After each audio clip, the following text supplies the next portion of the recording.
Salut à tous, très heureux de vous retrouver pour ce nouveau numéro de Sport Nice sur Nice Azur TV. Nous sommes ensemble pendant près d'une demi-heure pour un tour d'horizon complet de l'actualité sportive de la ville de Nice. Et au sommaire cette semaine du tennis avec l'Open de tennis Nice-Côte d'Azur du 19 au 25 mai prochain. Quelques-uns des meilleurs joueurs du monde fouleront la terre battue du Nice LTC. Pour en parler, nous serons en compagnie du co-directeur du tournoi, Pierre Albuxech. Dans le reportage de la semaine, vous verrez un portrait d'Inès Pastorino. La marcheuse du NCA vient d'être sacrée vice-championne de France du 20 km. Elle représentera la France à la Coupe d'Europe le 19 mai prochain en Slovaquie. Et puis dans la deuxième partie de ce Sport Nice, nous parlerons basket avec le NMBC. Les basketteurs niçois viennent tout juste de valider leur montée en National 3. Jean-Luc Serrouti, leur entraîneur, et le capitaine Nicolas Delarua nous rejoindront sur ce plateau. Enfin, n'oubliez pas en milieu et en fin d'émission le traditionnel agenda pour tout savoir des résultats et des rencontres à venir pour les clubs et les sportifs niçois. À mes côtés, comme chaque semaine, elle n'a pas fait le pont. Elle est sur le pont, d'ailleurs, Rachel Turpin. Salut Rachel. Salut Mika. Ça va bien cette semaine ? Très bien, parfait. Bon, alors on peut accueillir dès à présent notre premier invité. Il s'agit de Pierre Albuxech, le co-directeur du tournoi de tennis de Nice. Salut Pierre. Salut. Merci d'être avec nous sur ce plateau. Avec plaisir. Le grand jour approche, parce que c'est du 19 mai au 25 mai prochain qu'aura lieu l'Open de tennis Nice-Côte d'Azur. Et donc on est dans les starting blocks là. Oui, là les derniers préparatifs se font. Toute la journée, les gars préparent le terrain, plantent les clous pour mettre les lignes, les peignent derrière. Le village est en train de se peaufiner. Enfin voilà. La météo est parfaite, donc il n'y a plus qu'à croiser les doigts. C'est important d'avoir une bonne terre battue, parce qu'on le rappelle, c'est un tournoi qui arrive juste avant Roland-Garros. C'est la même terre battue qu'à Roland, la même préparation en tous les cas, donc ça c'est important pour les joueurs. Non seulement c'est important, mais c'est capital. Il faut savoir que la société qui nous fait les cours, c'est la même société que celle qui est à Monaco et qui a été couverte de louanges, parce que c'est eux aussi qui ont fait les cours du Master Series de Madrid qui a lieu cette semaine. Et avant-hier, il y avait dans le journal L'Équipe un fantastique article où Nadal disait « Ah, c'est vraiment des cours extraordinaires ou quoi ». C'est une société qui s'appelle Terre Battue Tradition. Et vraiment, c'est des grands professionnels. Et pour la deuxième année de suite, ils nous font l'Open de Nice. Et voilà, un cours en terre battue sans faux rebond, c'est l'idéal. Et surtout de couleur ocre, parce que fini la terre battue bleue à Madrid, on l'a vu cette année encore, ils ont abandonné cette fameuse terre battue bleue qui posait tant de problèmes aux joueurs. Ça, c'est... La terre battue, c'est ocre. Même terre battue qu'à Roland-Garros, même balle qu'à Roland-Garros, puisque on termine le samedi 25, le dimanche 26, Roland-Garros démarre. Donc même conditions qu'à Paris. Des conditions optimales donc pour les joueurs qui vont venir fouler cette terre battue niçoise. Et Pierre, un beau plateau encore cette année, peut-être le plus beau que vous ayez, j'ai l'impression, eu depuis le retour du tournoi. Oui, écoutez, le grand favori, c'est Thomas Berdych, qui est un joueur très complet, qui a vraiment un potentiel pour gagner un tournoi du Grand Chelem. Et voilà, donc il est numéro 6 mondial. En français, on a Gaël Monfils, qui revient après une année de blessure. Écoutez, allez voir s'il ne va pas gagner le tournoi, parce que bon, malgré son classement qui a chuté, c'est vraiment un sacré joueur sur terre battue. En 2010, rappelez-vous, Gasquet avait relancé sa carrière en gagnant le tournoi à Nice. Absolument. Moi, ça me ferait vraiment plaisir pour Gaël, qui revient jouer chaque année notre tournoi. Gilles Simon. Le régional de l'étape. Le régional de l'étape, c'est un Niçois. Hier, il était à deux doigts de battre Andy Murray. Il a mené un 7-2-0, il a perdu 7-6 au troisième. Et puis, il y a le nouveau jeune qui monte dans le tennis français, Benoît Paire, qui est un peu fantasque, mais qui a un talent incroyable. Il est capable de faire un coup aussi dans ce tournoi. Battu par Nadal sur le tournoi de Madrid cette semaine, normal, logiquement, on va dire. Des nouvelles, on parlait de Gaël Monfils, vous avez des nouvelles de son état physique? Parce que c'est vrai qu'il y a eu beaucoup de pépins, au genou principalement. À Munich, il s'est fait sortir au deuxième tour. Il va aller jouer à Bordeaux là, cette semaine, un challenger. Comment il va-t-il? Écoutez, s'il joue à Bordeaux, déjà, c'est qu'il va mieux. On n'a aucune... sur tout le plateau, pour l'instant, tous les joueurs sont confirmés. Je voudrais rajouter aussi qu'on a l'équipe de Coupe Davis américaine, avec John Isner, Baker, qui était en finale l'année dernière, qui avait fait un parcours exemplaire, puisqu'il partait des qualifications. Et puis Sam Querrey, qui est 18e joueur du monde, qui est un joueur formidable. On a aussi l'équipe de Coupe Davis italienne, donc Fonini, qui était en demi-finale au Master Series de Monte-Carlo. Seppi, Adrien Seppi, qui est 17e mondial. Donc voilà, c'est un peu régional avec l'Italie. Ça va vous amener un petit peu de public italien, tout ça aussi. Ben, on l'espère. Un grand merci à la CCI italienne d'ailleurs qui nous a aidés, qui nous a donné un coup de main pour promouvoir notre événement. Gilles Simon, donc on le disait, un niçois, régional de l'étape, il bénéficiera évidemment du soutien du public niçois. Bien sûr, d'ailleurs l'année dernière, rappelez-vous, chaque fois qu'il rentrait sur le terrain, il y avait tous les jeunes, les étudiants, les gamins, etc., qui criaient Gilou, Gilou. Voilà, il se sentait bien. Je l'ai revu dernièrement pendant l'Open 13 à Marseille. Il m'a dit qu'il se faisait une fête de venir jouer à Nice et que bien sûr, il espérait bien y figurer. Aller le plus loin possible, il est en forme, Gilles Simon. Ce qu'il a montré, en tous les cas, vous l'avez bien fait de le souligner à Madrid face à Andy Murray, prouve que c'est peut-être son année à Gilles pour remporter un tournoi sur terre, en tout cas. Ouais, il a un coup de moins bien après la Coupe Davis en Argentine, où il a perdu contre Berloc, qui vient à Nice. Voilà. Peut-être des retrouvailles en perspective. Ben, j'espère qu'il va pouvoir se venger. Ouais. Voilà, donc là, il est en train de retrouver de la confiance et j'espère que Nice va confirmer son regain de forme. Rachel ? Le tournoi grandit de plus en plus, hein, Pierre. Il a connu 15 ans d'absence, est revenu en 2010. L'année dernière, vous avez eu plus de 20 000 spectateurs. Est-ce que vous voulez viser plus haut? Est-ce que c'est déjà un bon chiffre? Et est-ce que vous attendez à mieux cette année? Oh non, on espère viser plus haut. Bon, l'année dernière, on a eu exactement 22 000 spectateurs et 140 millions de téléspectateurs. On a eu 13 matchs en direct sur Canal Plus Sport. Donc c'est un événement qui a pris son ampleur internationale. 22 000 spectateurs avec quand même une météo pas clémente l'année dernière. Donc franchement, cette année, la nouveauté, c'est qu'on a lundi, mardi, mercredi, jeudi, on a 2 sessions du soir, c'est-à-dire 2 matchs après 18h. Les fameuses night sessions. Les night sessions, mais améliorées par rapport à l'année dernière où il n'y avait qu'un match. Cette année, il y aura 2 matchs, c'est-à-dire que les gens qui travaillent pourront, d'ailleurs on a ouvert une billetterie que pour le soir, à tarif réduit, pourront venir voir 2 matchs à partir de 18h, voire le second match où il y aura bien sûr un match phare. Donc ça devrait augmenter aussi le nombre de spectateurs et pourquoi pas dépasser les 25-26 000 spectateurs, voire mieux. Écoutez, si la météo est bonne, franchement, on pense pouvoir obtenir ce chiffre. Pour rebondir sur ce que disait Rachel, c'est un tournoi 250, il y a des classifications dans l'ATP, donc le tournoi 10 est un tournoi à 250, il rapporte 250 points au vainqueur du tournoi. Passer à 500, un tournoi 500, c'est-à-dire une envergure plus importante, est-ce qu'aujourd'hui ça fait partie de vos objectifs à vous, tournoi de Nice ? Franchement, ça ne présente pas tellement d'intérêt à part ramener plus de points d'ATP au vainqueur. Pourquoi ? Parce que le tableau serait exactement le même. Il faut savoir qu'il y a 42 tournois ATP 250 sur le circuit et que en fonction des classés, vous avez un certain nombre de points et on se situe déjà dans les 6 tournois ATP 250 sur les 42 qui existent. En passant en ATP 500, on n'aurait pas un plus beau tableau. Par contre, on serait obligé de donner beaucoup plus de prize money et de dotation. Et là, franchement, ça mettrait en déséquilibre le budget du tournoi. Pas un plus beau tableau parce que c'est un tournoi qui arrive juste avant Roland. Alors certains joueurs préfèrent consacrer cette semaine-là à l'entraînement pur plutôt qu'à jouer des tournois. C'est pour cela aussi ? Écoutez, franchement, à part Jo-Wilfried Tsonga qui viendra, il nous l'a promis dès qu'il le pourra. Vous savez, à part les 4 premiers, Federer, Nadal, Djokovic et Andy Murray, on les a tous eus.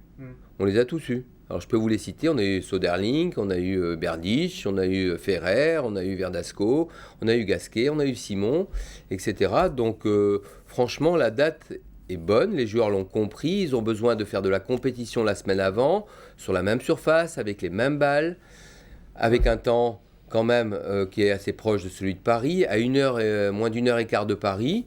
Et puis n'oubliez pas que c'est des matchs en 2-7 gagnants. Ouais. Voilà, où la plupart ne jouent même pas le double. Donc franchement, le tournoi est très bien positionné. On parlait tout à l'heure des joueurs présents. Un beau contingent français, puisqu'on n'a pas cité également Paul-Henri Mathieu qui sera là. Édouard Roger Vasselin, qui est un bon jeune joueur aussi qui monte. Nicolas Mahut. Et j'ai regardé un petit peu le calendrier, le tournoi. Nicolas Mahut, John Isner, ils pourraient se retrouver, les 2 tennisman qui sont rentrés dans la légende du match le plus long de l'histoire. Ouais, c'est exceptionnel ce qui s'est passé. J'ai parlé avec Nicolas Mahut là, pendant le tournoi de Monaco et je lui ai dit qu'il avait tout mon respect parce qu'il est allé au plus loin qu'il pouvait aller sur le plan physique et mentale. Et vous savez qu'ils sont devenus très, très, très amis. Ouais, bien sûr. Voilà, et c'est la beauté du sport. Franchement, c'est extraordinaire. On voulait parler aussi des 40 ans de l'ATP cette année qui sera célébré sur ce tournoi de Nice. Ah ben oui, vous vous rendez compte, ça fait 40 ans que l'ATP, l'Air Open, existe. Le premier numéro 1 mondial, c'était Elie Nastase. C'est d'ailleurs Elie Nastase qui a gagné le premier tournoi ATP Open à Nice. Donc il faut savoir qu'il y a eu 16 numéros 1 mondiaux depuis l'existence de l'ATP Open. Alors je laisse aux téléspectateurs le soin de les trouver. Je vous donne le premier et le dernier. Le premier c'était Elie Nastase et le dernier c'est Djokovic. Il faut pas oublier qu'il y a un numéro 1 mondial qui sera dans le tournoi, c'est Lleyton Hewitt. Il a été numéro 1 mondial et il va jouer le tournoi. Ouais, c'est un fantastique joueur, il est très charismatique. Et vous savez, en plus, au niveau de la déco, donc c'est la thématique avec les 40 ans de l'ATP, le cours central va être décoré tout autour de grandes bâches avec les visages de ces 16 numéros mondiaux. Vous aurez un stand à l'extérieur avec un musée du sport et du tennis en particulier, avec, vous savez, ces raquettes anciennes là, cordées en... raquettes en bois de Yannick Noah. Ah oui, mais même avant, même avant. Vous savez que voilà, nous, c'est un club illustre, hein, l'avenue Suzanne Lenglen, l'entrée principale du LTC, première championne du monde de tennis. C'était des raquettes en bois, on jouait en boyotcha à l'époque, avec les balles blanches. Ouais. Voilà. Et puis il y aura aussi un stand avec l'ATP nous a fourni des cassettes de matchs de l'époque pour revivre un peu ces instants. Alors, ces grands matchs. Ben oui, hein, bon, bien on sûr. parle de Noah Vilander, c'est vrai qu'on peut parler de Yannick Noah. En 83, c'est là on y a droit. C'est 30 ans de la victoire de Yannick Noah. Cette année. Il a commencé au Nice LTC, il faut le dire, Oui. sur les cours du Parc Impérial. Yannick Noah, il a été formé ici au Nice LTC. Comment vous expliquez aujourd'hui qu'il n'y ait pas de Français qui ait gagné depuis 30 ans Roland Garros? Ah ben, comment j'explique on a quand même un vivier extraordinaire dans les... Il y a les joueurs. Dans les 20 premiers mondiaux, hein, bon, mon fils, là, il est blessé, mais on a Gilles Simon, Tsonga, Gasquet. Donc, on en a 4 dans les 20, ce qui est quand même exceptionnel. Et on en a peut-être une bonne dizaine dans les 100. Maintenant, entre gagner un tournoi de Grand Chelem et puis être dans les 20, c'est encore autre chose. Les 4 premiers, c'est vraiment... Ils sont intouchables, quasiment. exceptionnels. Parce que pour gagner un tournoi de Grand Chelem, il ne faut pas en battre un. Oui, c'est à partir des quarts de finale qu'il faut commencer à battre un des 4 premiers. Et donc, il faut en battre 3. Et avant les quarts, il faut battre des joueurs du type Isner, Verdasco, voilà, et autres Fonini, etc. Donc, la route est longue, c'est en 5-7, c'est difficile. En tout cas, la formation est bonne en France, puisque 4 joueurs dans les 20, ça veut dire que le boulot, il est fait. Après, l'étincelle pour avoir un grand champion, pour l'instant, on ne l'a pas eu, mais ça peut venir. Un dernier mot sur le concept Green Week, c'est un concept écologique autour de ce tournoi de tennis de Nice. Rappelez-nous un petit peu en quoi ça consiste. Oui, alors d'abord, il faut savoir que dans notre organigramme, on a un garçon extraordinaire, Lionel Maltese, qui est professeur d'ailleurs à Euromède à Marseille, et qui est complètement en charge de cette semaine verte. Alors, semaine verte, c'est les transports, bien sûr, avec les autos bleues. Merci à Jackie Honda qui nous fournit les mobylettes électriques. Ensuite, les recyclages des balles. Les recyclages des balles, de tous les déchets, etc. Bien sûr, les autos bleues ou les personnes qui auront l'auto bleue pourront avoir accès au parking gratuitement, recharge aussi électrique pour leur voiture. Enfin, un gros effort est fait avec EDF notamment qui nous aide dans notre démarche éco-citoyenne. C'est un éco-tournoi, on peut appeler ça comme ça, en plus, l'Open de Nice Côte d'Azur. Absolument, c'est le premier éco-tournoi de la planète et on en est vraiment très fiers. Et ben on espère qu'on verra du beau spectacle, mais j'en doute pas, sur les cours du Nice LTC du 19 au 25 mai prochain. Pierre Albuxech, merci beaucoup d'avoir été sur notre plateau. Merci à vous de soutenir ce bel événement. Et puis bon tournoi, on sera là pour suivre ça attentivement. Merci beaucoup. Au revoir, merci beaucoup. Merci. Rachel, on passe au reportage de la semaine et vous allez nous parler de quelqu'un qu'on a déjà reçu sur le plateau de Sport Nice. Il s'agit d'Inès Pastorino. Effectivement, on l'avait reçu, c'était en en mai dernier, le 25 mai plus précisément. Donc depuis, Inès Pastorino marche très très fort. Il faut juste rappeler qu'elle fait de la marche athlétique. Donc ça consiste à multiplier les pas en fait sans courir, puisqu'il y a des arbitres qui vous surveillent sur le bas-côté. Et là, donc, elle a démarré sa saison. C'est un très très bon début de saison. Elle a fini deuxième donc en salle à Aubière. Et donc là, elle a fait vice-championne de France en 20 km. Et donc entre études, parce qu'elle fait des études à l'IAE en métier du sport à Nice et entraînement quotidien, la licenciée au NCAA gère très très bien sa carrière, avec en ligne de mire les Jeux Olympiques. Regardez. Ce ne sont pas quelques gouttes qui feront chavirer Inès Pastorino. Peu importe les conditions météo, la toute récente vice-championne de France élite sur 20 km maintient toujours le cap vers le haut niveau. Comme je reviens d'un stage de préparation assez intensif, là je vais juste faire une récup aujourd'hui, donc je vais faire juste 10 km à mes allures d'endurance. Et sinon, au niveau du volume d'entraînement, ça représente 6 à 7 entraînements par semaine. Au programme de ces séances quasi quotidiennes, 10 km de marche à une vitesse moyenne de 10 km/h. Qu'on se le dise, à seulement 20 ans, la jeune femme de Blozasque ne ménage pas ses efforts et sait mener sa barque. Depuis 7 ans, elle multiplie les appuis et enchaîne les foulées. Minime, espoir, bientôt senior, elle semble avoir trouvé son rythme de croisière. Justement, l'entraînement est là pour qu'on se sente le mieux possible après en compétition. Et quand on commence à avoir vraiment la maîtrise de son corps, on prend vraiment du plaisir à être en compétition et à se battre contre les jeunes. Pendant ou après l'effort, ce petit bout de femme d'1m58 ne relâche jamais la barre. Volontaire, déterminé, pugnace, comme le reconnaît son capitaine et entraîneur de toujours, Dominique Etche. Lancé dans le grand bain de la compétition depuis 5 ans, sa protégée passe un véritable cap cette saison. C'est vrai qu'on est dans une Olympiade, on est dans une période importante. Aujourd'hui, elle est espoir. C'est une catégorie charnière vers les seniors, et notamment pour poursuivre une carrière à très haut niveau, avec bien sûr comme objectif le Graal de tout sportif, et que sont les Jeux Olympiques. Mais avant d'atteindre l'horizon olympique en 2016, Inès devra d'abord faire plusieurs escales, la Coupe et le Championnat d'Europe en mai et juillet prochains, avant de jeter l'ancre à domicile aux Jeux de la Francophonie. Voilà pour ce portrait d'Inès Pastorino, la pensionnaire du Nice Côte d'Azur Athlétisme. Rachel, on passe à la première partie de l'agenda et on parle football, évidemment. Et le déplacement des Aiglons à Évian-Thonon-Gaillard, c'est dimanche à 17h. Ce sera un gros match puisque Évian est relégable, mais que Nice vise la 3e place. Donc ça sera un match disputé. Oui, avant, bien évidemment, la réception de Lyon la semaine prochaine. On en reparlera évidemment dans le Sport Nice de la semaine prochaine. La CFA2 également est au programme ce week-end. Déplacement également pour les petits Aiglons à Agde. C'est samedi à 18h. Ils sont toujours premiers grâce à leur victoire 2-0 face à Grasse le week-end dernier. On va parler de basket dans un instant, mais on en parle là avec les filles, évidemment, puisqu'il y a le Final Four ce week-end. Le Final Four, donc, c'est un tournoi entre les 4 meilleures équipes du championnat. Les Niçoises ont terminé premières de la saison régulière, donc elles sont d'ores et déjà assurées de monter, mais là elles veulent décrocher à tout prix le titre de championne de France de Ligue féminine 2.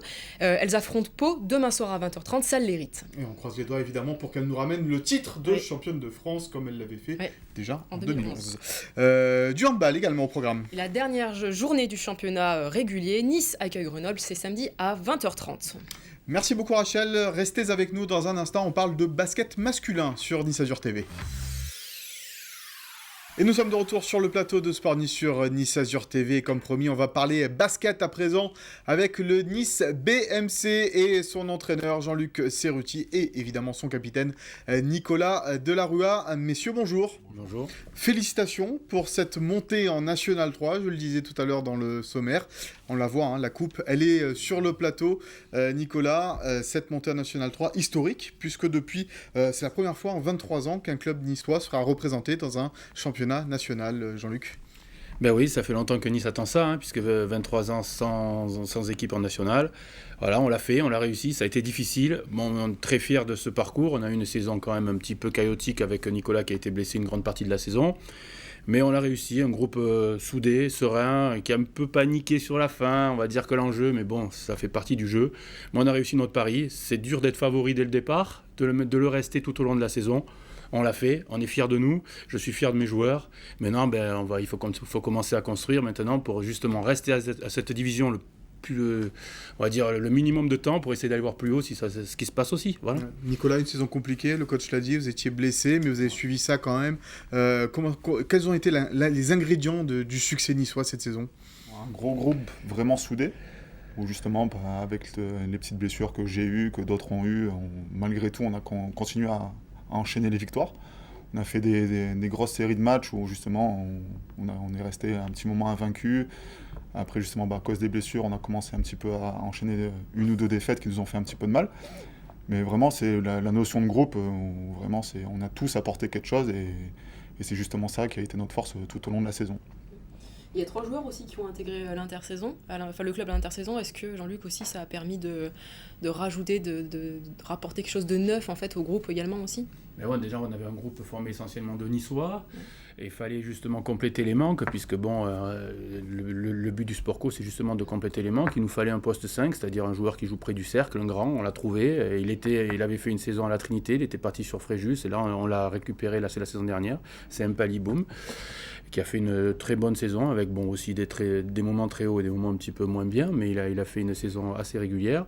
Après, on a récupéré un joueur d'expérience, c'est important, qui est notre co-capitaine, qui est Manu Fontaine, qui a remplacé Nicolas quand Nicolas était blessé en tant que capitaine.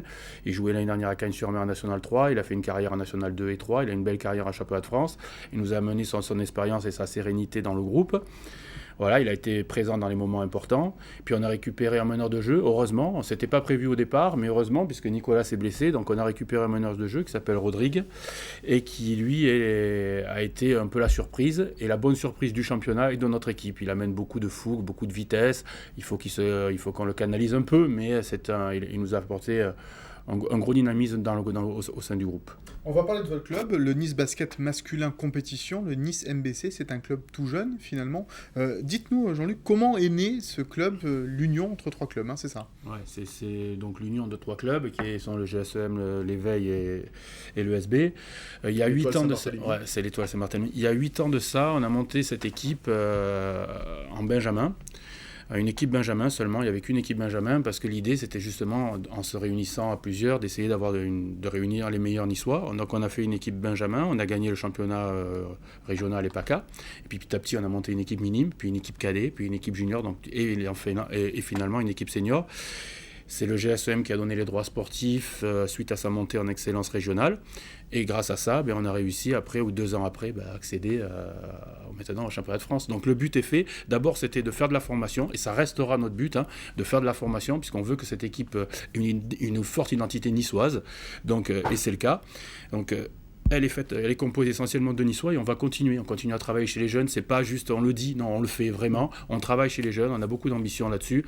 Et puis il faut qu'ils complètent l'effectif, il faut que le travail soit fait chez les petits. On le retrouve après, c'est eux qui portent le maillot de l'équipe première. Est-ce que ça veut dire, Nicolas, que l'ossature de cette équipe, elle était déjà ensemble depuis les Benjamins, ou en tous les cas quelques joueurs jouaient déjà ensemble depuis les Benjamins?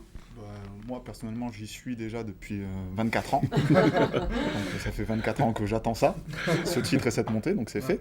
Et oui, on est plusieurs à avoir justement ce vécu-là, ce vécu club depuis tout petit, à avoir comme ça gravi les échelons ensemble pour arriver jusqu'à l'équipe première aujourd'hui. Et voilà, puis c'est le but du club aussi, de s'appuyer sur les jeunes formés dans le club, et des jeunes niçois. Et voilà, petit à petit, réussir à construire avec ça. Mais ça, c'est une formidable aventure, quand on part de si bas, si jeune, et d'arriver ici à cette montée en National 3. J'imagine qu'à la fin du match contre le Canet, ça a dû être un grand moment d'émotion. C'est un grand kiff, on va le dire comme ça. Ouais. C'est ça, c'est tout... Enfin, j'ai presque 29 ans. Et remonte quand on était petit, comment on a commencé. C'est ça, les différentes salles qu'on a pu faire avant, la progression du club, les envies de pouvoir justement commencer à toucher un petit peu le haut niveau. Et c'est ça, oui, c'est beaucoup d'années de travail, de galère, de déception, de désillusion pour justement aujourd'hui pouvoir profiter et savourer vraiment de ce moment-là qui nous fait vraiment beaucoup de bien, quoi. Et la salle était pleine à craquer apparemment, c'était un grand rendez-vous, c'était quelque chose d'étonnant ça aussi, non? Non, ça veut dire qu'il y a une attente à Nice, ça veut dire que le basket masculin, il y a une attente à Nice, donc la saison prochaine on jouera dans une salle plus appropriée, on va dire, on jouera à la salle Val-Rose avec des tribunes. Là c'est vrai, c'est une petite salle, mais ça nous fait un peu de la peine de la laisser, parce que... fétiche, toujours. Voilà, c'est notre fauteuil, c'est notre maison, on va dire, voilà. On continuera les entraînements là-bas ou Alors on va s'entraîner 1 ou 2 fois par semaine dans la salle où on a joué cette année, et on s'entraînera 1 ou 2 fois par semaine dans la salle de Val-Rose, ça c'est train de discuter avec la municipalité. On imagine, bon, évidemment que les moyens ne sont pas énormes hein, pour ce club aujourd'hui. Justement, comment compenser ce manque de moyens aujourd'hui pour le Nice BMC? Mais pour l'instant, c'est pas le travail, mais on aura besoin de moyens. Il faut, la municipalité est au courant, et puis il faut qu'on se débrouille nous aussi d'aller chercher des moyens à l'extérieur. Il ne faut pas toujours compter sur les collectivités locales. Donc il faut qu'on aille chercher des moyens à l'extérieur, c'est évident. Après, on compense ça par le travail, par l'envie, par une grosse envie qu'avait le groupe, les joueurs et pas que. Je pense aussi aux dirigeants, je pense aussi aux jeunes qui sont derrière, qui poussent l'équipe. Et c'est justement cette locomotive et tous ces wagons qui poussent derrière qui nous font avancer. Voilà, maintenant, il faut qu'on continue à avancer. C'est pour ça qu'il ne faut pas qu'on s'arrête là. On a franchi une belle marche. Maintenant, on a réveillé un petit peu le basket niçois. On a écrit la page. Maintenant, il faut continuer à écrire le livre. Voilà. Ouais, parce qu'à terme, l'objectif, j'imagine, c'est comme les filles qui jouent le Final Four ce week-end pour l'accession en première division, enfin pour le champion, être championne de première division, parce qu'elles sont de deuxième division, parce qu'elles sont déjà montées en première division. Je vais y arriver. L'objectif, c'est évidemment d'avoir un club parmi l'élite du basket français. Je pense que Nice mérite, vu la 5e ville de France, on ne va pas rentrer en concurrence avec le club, on va dire la ville d'à côté qui est Antibes, qui a une histoire basket, qui a des titres de champion de France, qui joue en proie. Mais la Nationale 1, c'est pas quelque chose d'inabordable pour Nice. Une 5e ville de France, on pourrait avoir une équipe masculine en première division, oui. Nationale 1, c'est-à-dire la troisième division du basket. C'est la première, on va dire la dernière division amateur. Avant de rentrer vraiment dans le professionnalisme. On parlait de cette politique de formation qui a aujourd'hui le Nice Basket masculin compétition. Évidemment, ça passe aussi par inculquer certaines valeurs aux jeunes. C'est très important, Nicolas, vous qui êtes passé par les classes de jeunes. C'est totalement ça. On a tous ce même vécu-là. On a les mêmes obligations de jeu, que ce soit en poussin comme en senior. Avec petit à petit, forcément, on n'a pas la même intensité, la même attente dans chaque catégorie. Mais on a une philosophie club et on essaie de l'inculquer à chaque catégorie pour que tous les gamins qui passent d'année en année, qui commencent à se rapprocher petit à petit de l'équipe première, puissent avoir le même style de jeu que ce qu'on demandera après en équipe première, quoi. C'est les mêmes obligations. Et même parmi les joueurs qui vont venir vous rejoindre, parce que j'imagine qu'il y aura des joueurs qui vont venir maintenant que vous êtes en National 3. Il y a du recrutement. Comment ça se passe alors, justement? Après, c'est à nous à faire le choix. On va dire, il ne faut pas qu'on se trompe. On ne va pas recruter pour recruter. Le recrutement, il faut le faire comme on l'a fait pour monter. Il va falloir le faire pareil pour se maintenir, c'est-à-dire dans des postes où on est un peu en manque, on va dire, où on n'arrive pas à avoir la qualité suprême sur certains postes. Donc là, oui, on recrutera. Mais on va recruter là où il faut, pas n'importe comment. Donc on va s'y prendre tranquillement. On a déjà un joueur qui a signé, ça c'est sûr, et c'était un de nos manques, c'était un joueur sur un poste 2 qui s'appelle Christian Moulumba, qui nous vient de Mandelieu, qui a joué en National 2, qui est un très fort joueur. Donc lui, c'est déjà fait. Maintenant, sur les autres, on n'est pas pressé, on a le temps. Oui, qu'est-ce qu'il y a une grosse différence, ma question peut paraître bête, mais entre l'excellence régionale et justement la N3, parce que même si c'est régional, les gens ne l'imaginent pas, mais c'est des championnats qui sont très relevés malgré tout, parce qu'il y a beaucoup de petites équipes qui ont le même niveau. Et, pas bête du tout. Non, très intéressant. Non. Oui. Il y a un grand pas à franchir. D'abord, c'est très difficile. Il y a beaucoup d'équipes qui montent et qui redescendent immédiatement. Donc, se maintenir à ce niveau, il faut déjà s'y préparer et y être à ce niveau-là. Dès qu'on rentre dans du championnat de France, il y a beaucoup de choses qui rentrent. D'abord, on s'entraîne plus. Les déplacements sont un peu plus loin. Il faut négocier les déplacements un petit peu différemment. C'est pas comme prendre sa voiture, faire 1 heure de route et jouer. Là, on peut aller un peu plus loin. Donc, c'est des habitudes à prendre. Et puis, il y a surtout 3 descentes en National 3. Donc, il y a 12 équipes et 3 descentes. Donc, ça veut dire que même avec 10-12 victoires, on n'est pas sûr de se maintenir.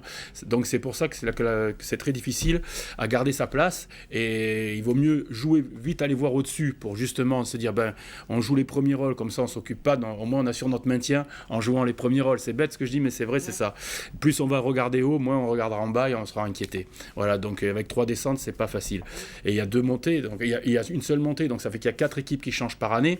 Donc la poule bouge beaucoup et tout le monde joue. Et tous les matchs ont une importance un peu énorme. En tous les cas, on vous le souhaite, le maintien pour l'année prochaine déjà en National 3. C'est ce qu'on et puis veut, après, la première année. gravir les étapes, les échelons un par un pour arriver, comme vous l'avez dit, l'objectif c'est d'avoir une équipe en National 1 dans quelques années. En tous les cas, on vous souhaite, on suivra ça bien évidemment attentivement sur Nice Azur TV. Et puis bonne chance pour cette National 3. Merci beaucoup Jean-Luc, merci Nicolas, merci d'être venu sur le plateau de Sport Nice. Rachel, on passe à la deuxième partie de l'agenda et on parle rugby à présent. Effectivement, avec les 16e de finale retour de Fédéral 3, les Niçois ont perdu au match aller 28-23, c'est très difficile, et surtout qu'il y a 2 joueurs qui se sont blessés avec le capitaine Romain Catoni, donc ils se déplaceront sans son capitaine. Mais tout est possible encore, donc ils se déplacent à Nîmes ce dimanche. Du foot US. Du foot US avec les Dauphins qui accueillent les Kangourous de Pessac, c'est samedi à 19h au stade des Arboras, pardon. Et un mot de water-polo également. Avec les demi-finales retour élite, là aussi c'est un très très gros match en perspective, puisque Nice se déplace à Marseille, qui est l'un des plus grands clubs de water-polo, si ce n'est le plus grand club de water-polo en France. Ils ont perdu le match aller 9-8, là aussi il faut qu'ils gagnent plus 2 quoi, pour passer en finale. Voilà. C'est possible, on croise les doigts en tous les cas pour le rugby et bien évidemment pour le water-polo ce week-end. Merci beaucoup Rachel, c'est la fin de ce Sport Nice. Merci à toutes et à tous de nous avoir suivis. Vous pourrez retrouver cette émission sur notre site internet dès lundi, www.niceazurtv.fr. Merci de votre fidélité et à la semaine prochaine.